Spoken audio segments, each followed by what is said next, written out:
How's it going, everyone? Welcome back. Everyone is having a lovely day. So the Ohio State Buckeyes and Ryan Day announced the hiring of former Texans head coach, former Patriots offensive coordinator, former Alabama offensive coordinator, a little bit of time in Penn State, Bill O'Brien.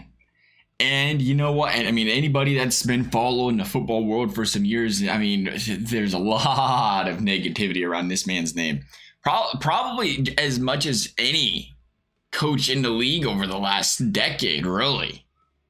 Whole lot of pessimism. You look all over these polls. How's everybody feel? You don't see a positive comment about this guy and his hiring. You really don't. And I mean, I think we're gonna try to figure something out here. We gotta try to figure some stuff out to really like about this guy. I mean, let's dive into this as an Ohio State fan. Let's dive into this and see if there's something. And there is. I think there's something to like about this signing for Ohio State. I mean, first of all, you dive into Bill O'Brien again.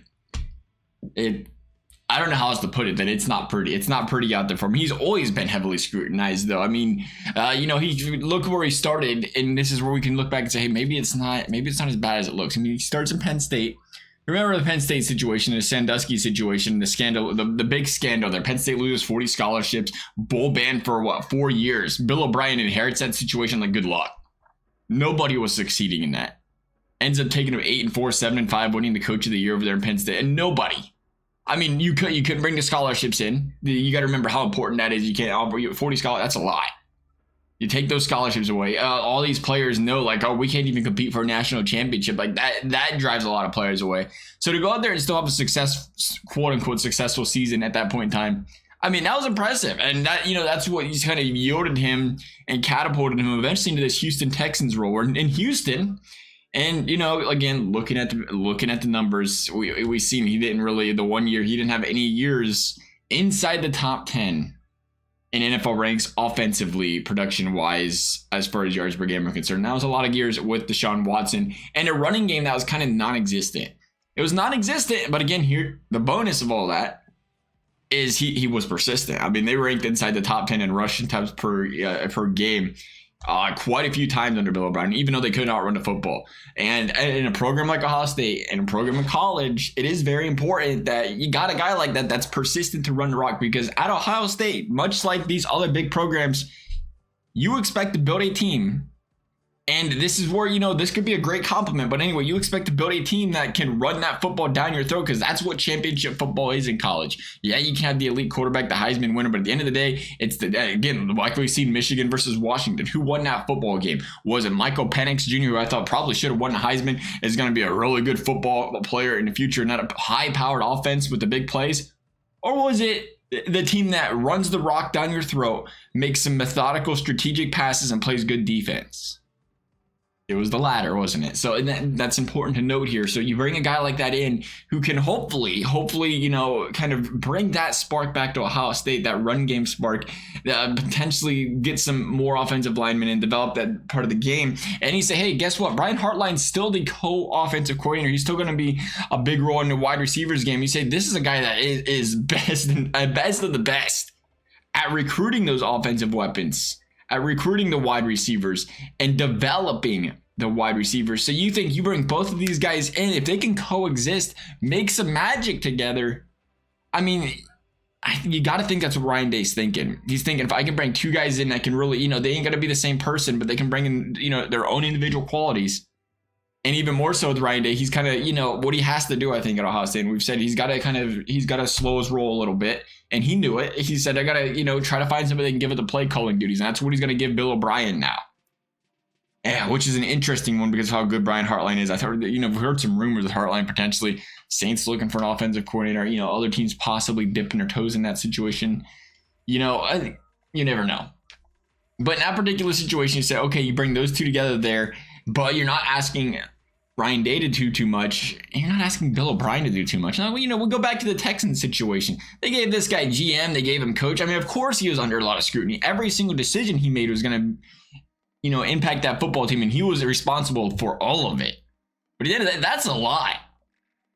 That is a lot of work for one play. I mean, imagine you have to sit there and game plan every single week. You're the GM of the football. Oh, jeez.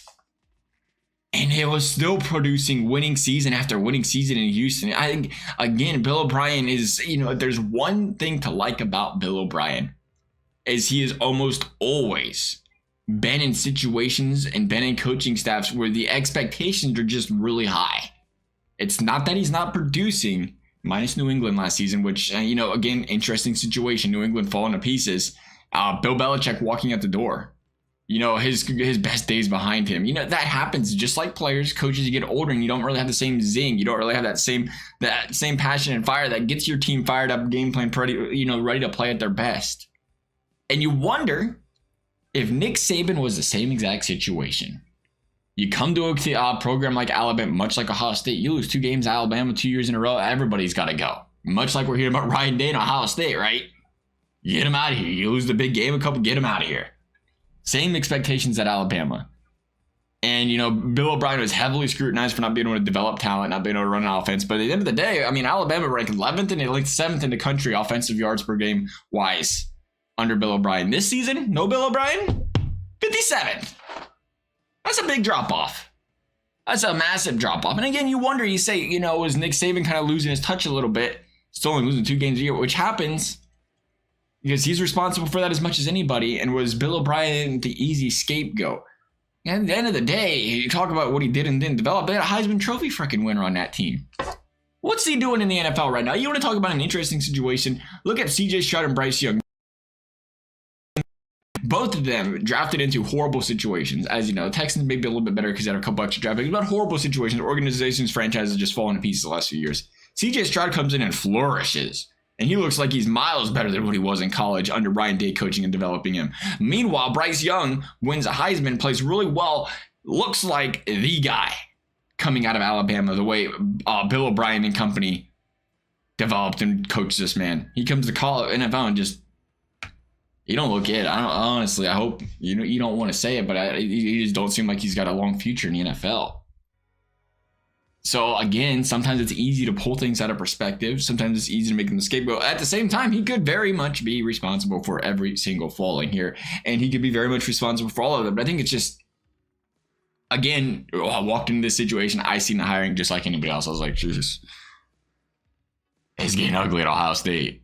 Ryan Day going to go if this don't work out well. Because I know everything about Bill O'Brien. I've seen what he's done, right? But at the end of the day, as fans, we gotta figure out a way to try to support this guy and hope he wins football games because he's here. He's here to stay for the short term at the very least. And I think there's positives to all of this. You got, again, Brian Hartline, who hasn't played called plays or anything. You bring in that experience like Bill O'Brien. Really, Ryan Day, same situation. Coming up through the works, he never really had that veteran presence himself. So you bring a veteran presence in there that it can at least help you out in some ways here. Maybe calm down an emotional Ryan Day, keep him, a little bit more balanced, if you will.